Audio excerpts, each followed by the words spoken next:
Assalamualaikum warahmatullahi wabarakatuh. Selamat datang peserta didik SMK Negeri 1 Haruwangi tahun pelajaran 2021-2022 ya. Semoga kalian sehat selalu di masa pandemi ini dan PPKM ya. Di mana kita tetap harus mengikuti protokol kesehatan ya, yaitu memakai masker, tinggal di rumah, asal cuci tangan ya, jaga kebersihan yang utama. Oleh bagaimanapun kita berdoa ya pada Tuhan, semoga pandemi ini cepat berakhir. Baiklah anak-anakku sekalian, perkenalkan Bapak di sini yaitu Bapak Suherlan MPD. Kebetulan Bapak di SMK Negeri 1 Haruwangi ini mengajar materi bahasa Inggris ya, pelajaran bahasa Inggris, dan mendapat kepercayaan tugas tambahan sebagai wakil kepala sekolah hubungan masyarakat industri ya, di mana itu merupakan tugas Bapak, dan mungkin kalian sendiri nanti kita akan memberikan deskripsi atau gambaran tentang mengenai pengenalan guru-guru dan tata usaha di SMK Negeri 1 Haruwangi. Baiklah anak-anakku sekalian, kalian mungkin ada yang peserta didik yang datang dari SMP atau MTS ya di sini, bahwa SMK Negeri 1 Haruwangi itu adalah organisasi pendidikan ya, lembaga pendidikan. Di lembaga pendidikan itu sendiri terdiri dari beberapa jurusan. Kebetulan di SMK Negeri 1 Haruwangi ini terdiri dari 4 jurusan atau kompetensi keahlian, yaitu pertama teknik kendaraan ringan dan otomotif. Yang kedua yaitu teknik komputer jaringan. Yang ketiga yaitu OTKP atau otomatisasi tata kelola perkantoran, sekretaris ya dulu jurusannya namanya. Nah, terus yang terakhir adalah APAT atau agribisnis perikanan air tawar. Oke, baiklah anak-anak. Mungkin kalian tahu ya bahwa di seluruh sekolah itu terdiri dari beberapa warga masyarakat ya, atau personal-personal yang terdiri dari kepala sekolah, guru, dan tata usaha. Sebenarnya semuanya dari mulai kepala sekolah sampai guru itu guru ya, kepala sekolah itu adalah orang yang memimpin ya suatu manajemen di lingkungan pendidik, yang guru yang diberikan tugas sebagai kepala sekolah itu ya. Nah, bahwa selain dari kepala sekolah itu pasti membawahi yaitu guru-guru ya, guru-guru, dan begitu pula tata usaha, apapun pekerjaannya harus bertanggung jawab pada kepala sekolah juga. Di dalam suatu organisasi di sekolah biasanya ada wakil-wakil kepala sekolah ya. Wakil kepala sekolah itu misalnya pertama wakil kepala sekolah urusan kurikulum yang sekarang dijabat sama Bapak Y. Darmawan SPD. Yang kedua yaitu wakil kepala sekolah urusan kesiswaan yang sekarang dipegang oleh Bapak Senja Budiman SPD. Terus yang ketiga yaitu wakil kepala sekolah urusan sarpras, sarana prasarana, yang sekarang dijabat oleh Bapak Pian Apian SPD. Dan yang terakhir Bapak juga berikan kepercayaan yaitu tadi yang Bapak sebutkan, yaitu sebagai wakil kepala sekolah urusan hubungan masyarakat industri. Baiklah anak-anakku, seperti biasanya, seperti kalian waktu di SMP, di sana mungkin kalian yang hanya tahu adalah di suatu kelas organisasi terkecil dipimpin oleh wali kelas. Begitu pula sama di SMK Negeri 1 Haruwangi itu, bahwa suatu kelas ya dipimpin oleh atau yang mempunyai wewenangnya adalah wali kelas. Nah, yang menjadikan perbedaan mungkin di SMK Negeri 1 Haruwangi itu dari setiap jurusan atau kompetensi kalian dipegang ya tanggung jawabnya oleh kaprodi atau ketua jurusan ya. Misalnya yang sekarang itu untuk TKRO dipegang oleh Bapak Tamrin ya, Bapak Ahmad Tamrin Irfani, SPD, ST, STMM ya. Terus yang untuk TKRO itu, kalau yang untuk TKJ oleh Bapak Cahaya Budi ya, Bapak Cahaya Budi Mulia Eskom. Untuk yang OTKP oleh Ibu Intan Permatasari MPD, dan yang terakhir untuk ketua jurusan ya atau kaprodi dari APAT dipegang oleh Bapak Hardiono SSTPI. Nah, jadi yang menjadi perbedaan itu, jadi dari semua dari kelas 10 sampai ke 12 itu ada jurusan dan kelasnya masing-masing. Tetap saja intinya apa? Untuk yang namanya jurusan itu tetap ya ketua jurusannya masing-masing, tidak berubah-ubah, tidak seperti sekarang mulai kelas 1 ini. Tapi kalau ketua jurusan adalah yang mempunyai kewenangan untuk semua kelas gitu ya, khusus pada jurusannya masing-masing. Nah, baiklah anak-anak sekalian. Di sini Bapak akan menjelaskan tentang tugas guru ya. Guru sendiri mempunyai tugas-tugas ya, atau mempunyai prinsip profesi guru itu sendiri, yaitu memiliki bakat dan minat panggilan jiwa sebagai guru ya. Di mana memang guru itu tugasnya berat sekali ya, mendidik kalian ya untuk mencapai keberhasilan. Mempunyai komitmen untuk meningkatkan mutu pendidikan, keimanan, ketakwaan, dan akhlak mulia. Tentu saja karena sebagai seorang guru itu harus mempunyai mutu pendidikan, keimanan, ketakwaan, dan akhlak mulia. Ya, yang nanti mungkin kalian juga akan diberikan hal-hal seperti itu, bahwa kita betul-betul harus berakhlak mulia, soft skill-nya harus bagus. Memiliki pendidikan dan latar belakang pendidikan sesuai dengan bidang tugasnya. Misalnya guru fisika, memang dulunya mempunyai profesi atau dengan background pendidikan, latar pendidikan dari pendidikan guru fisika. Begitu juga bahasa Inggris seperti Bapak ya. Bapak juga memang dari bahasa Inggris. Nah, dalam artian mengajarkan bahasa Inggris. Jadi betul-betul the man of the right place gitu. Ditempatkan gurunya itu ahlinya masing-masing untuk mendidik kalian. Terus mempunyai kompetensi yang diperlukan sesuai dengan bidang tugas, yaitu tupoksi. Tentu saja mempunyai tanggung jawab dan pelaksanaan tugas keprofesionalannya. Memiliki kesempatan untuk mengembangkan kompetensi secara berkelanjutan. Nah itu karena selain mendidik kalian itu, guru juga harus meningkatkan keprofesiannya ya untuk mencapai misalnya pangkat tertentu, prestasi tertentu ya. Ya begitu. Baiklah anak-anak di SMA Negeri 1 Haruwangi ya seperti biasa mungkin pelajarannya ada yang sama, ada yang beda.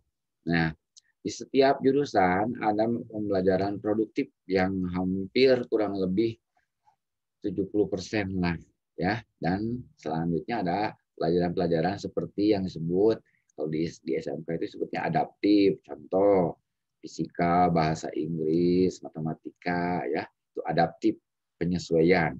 Sedangkan normatif sesuatu yang sifatnya sudah normal gitu ya. Normatif itu yang sesuatu yang bersifat sosial, memang sudah ada di Indonesia sendiri, yang lebih fokuskan pada budaya seperti pendidikan agama Islam, bahasa Indonesia, ya, pendidikan kewarganegaraan dan lain-lain. Dan ada juga pelajaran seperti bahasa asing lainnya sebagai tambahan seperti bahasa Jepang ya. Terus ada kewirausahaannya dan lain-lain. Nah, selain kalian memang difokuskan pelajaran-pelajaran produktif, selain teori kejuruan dan praktek, itu sebagai tambahannya itu ada pelajaran adaptif dan normatif. Baiklah anak-anak, untuk nanti ya, untuk misalnya kalian Bapak di sini tidak bisa memberikan penjelasan yang lebih ini gitu ya tentang guru-gurunya. Bila kalian memerlukan informasinya bisa dihubungi kepada panitia ya, kakak-kakak OSIS dan kru lainnya gitu ya. Oke, Bapak selanjutnya adalah akan membahas tentang tata usaha. Tata usaha selain dari warga masyarakat itu di sekolah peserta didik, kepala sekolah peserta didik, guru-guru juga ada tata usaha. Tata usaha adalah punya tupoksi yang sangat ini juga gitu ya pita, yaitu dari mulai menyusun administrasi kesiswaan, kurikulum, sarpras, humas juga ya, di mana memang tata usaha sendiri itu harus misalnya sinkron dengan pekerjaan-pekerjaan guru dan kepala sekolahnya, karena seperti misalnya contoh Bapak Pian ya sebagai sarpras di sana ada yang harus berkoordinasi dengan salah satu staf tata usaha di sendiri di sana sendiri ya yang mengurus tentang sarana prasarana. Itu juga kurikulum sana ya ada juga yang mengurus masing-masing. Dan yang sangat nantinya akan berhubungan dengan kalian yaitu mengkoordinir tentang kesiswaan, di mana kalian nanti misalnya akan diminta data-data untuk Didapodik ya itu untuk mengeluarkan misalnya sebagai KIP itu ya, kartu KIP, kartu pendidikan ya, itu kalian akan diminta oleh tata usaha. Dan juga kalian nanti suatu saat bila sudah lulus apa-apa untuk mengambil ijazah apa-apa itu meminta tata usaha ya. Nah di sana tata usaha sendiri memegang peranan penting sekali yang mempunyai korelasi atau hubungan dengan pekerjaan guru-guru masing-masing ya. Apalagi guru untuk naik golongan apa-apa itu pasti melibatkan tata usaha, karena guru untuk menaikkan golongan itu tidak punya tupoksi apa-apa, jadi yang mengurusnya adalah tata usaha ya. Nah tata usaha sendiri terdiri dari Kasubag tata usaha ya, ada stafnya masing-masing. Oke baiklah anak-anak. Nah anak-anak terus sekalian organisasi di SMK itu selain dari KBM belajar mengajar ya, itu ada juga ekstrakurikulernya ya, nanti juga ada mungkin kokurikulernya. Jadi ekstrakurikuler di mana minat dan bakat kalian bisa disampaikan. Misalnya kalian mau ikut untuk ekstrakurikuler tambahan sebagai bahasa ekstrakurikuler tambahan seperti English Club boleh, untuk kesenian silakan ya, olahraga dan sebagainya. Mungkin Bapak sendiri intinya sekarang juga kalian bisa merasakan ya di pandemi ini memang realisasi di lapangan jarang sekali ya, tapi mudah-mudahan nih nanti kalau kita sudah normal, sudah kembali sedia kala, insya Allah kalian akan terjun ke lapangan apa-apa. Mungkin yang hanya bisa seperti contohnya untuk English Club, kalian nanti kalian bisa bergabung dengan grup sosial medianya dan apa-apa. Oke baiklah anak-anak. Memang dalam hal ini memang kita seperti biasa mungkin kalian juga di sekolah ya, di masa pandemi ini pembelajaran tidak begitu bukan efektif ya, mungkin dikatakan tidak seperti sedia kala ya, yang asalnya normal. Nah di sini dalam pembelajaran guru-gurunya di sini menggunakan ada sosial media WhatsApp atau GCR ya, Google Classroom. Dan bila mana untuk kalian yang tidak memiliki smartphone juga kalian bisa mendapatkan modulnya dengan cara mengambil ke sekolah ya, disertai dengan indikator atau perintah-perintah di sananya untuk mengerjakan soal ya. Nah nanti juga kalian untuk di SMK mungkin di MTS atau di SMP kalian untuk mengikuti misalnya tes-tes untuk ulangan ya, PAS atau PAT, dan di sini juga untuk tes PAS ya, penilaian akhir semester dan penilaian akhir tahun itu juga bisa dilaksanakan secara online. Bila anak-anaknya sudah punya smartphone apa-apa bisa dikerjakan di rumah masing-masing. Dan bila tidak, ya tidak datang ke sekolah dengan mengikuti prokes protokol kesehatan itu ya sendiri. Nah, anak-anakku sekalian, jadi untuk di SMK kesimpulannya jadi begini, untuk apa di organisasi sekolah di SMA Negeri 1 Warwangi mungkin kalian intinya ada sedikit perbedaan bahwa yang lebih menyolok yaitu bahwa kalian waktu di MTs atau di SMP tidak adanya ya ketua jurusan apa-apa, sedangkan waktu di kalian nanti sudah sudah betul-betul mengenal lingkungan atau terjun langsung ke bagaimana organisasi atau manajemen sekolah SMK Negeri 1 Warwangi, kalian akan istilahnya tahu, oh ini ketua kejurusannya ya kaprodi, oh ini wali kelas dan sebagainya begitu. Dan nantinya juga anak-anak yang menjadikan istilahnya bedanya nanti kalian akan ada yang namanya praktek kerja industri ya atau prakrin praktek kerja industri. Ini bisa dilakukan pada saat kalian sudah mengampu pembelajaran produktifnya sekitar 50%-an ya. Nanti akan diatur mungkin yang jurusan TOKR, ada yang di perusahaan otomotif atau jasa otomotif, untuk yang perikanan juga sama itu. Oke, anak-anakku sekalian, jadi begini, untuk informasi mengenai data-data guru ya siapa-siapa, karena mungkin begini, guru-guru yang sekarang mungkin disampaikan dari panitia misalnya informasinya karena memang untuk wali kelas dan atau tupoksinya belum tentu itu yang dipakai lagi karena sebentar lagi guru-guru kalian ya bersama TU dan kepala sekolah akan ada rapat yang namanya pembagian tugas. Mungkin untuk mengenal tidak mungkin jauh lah untuk tupoksinya atau jabatannya. Mungkin kalian untuk mengetahui nama ya namanya saja silakan kalian bisa menghubungi ke panitia ya siapa untuk nama kepala sekolah dan sebagainya kru-kru yang ada di SMK Negeri 1 Warwangi.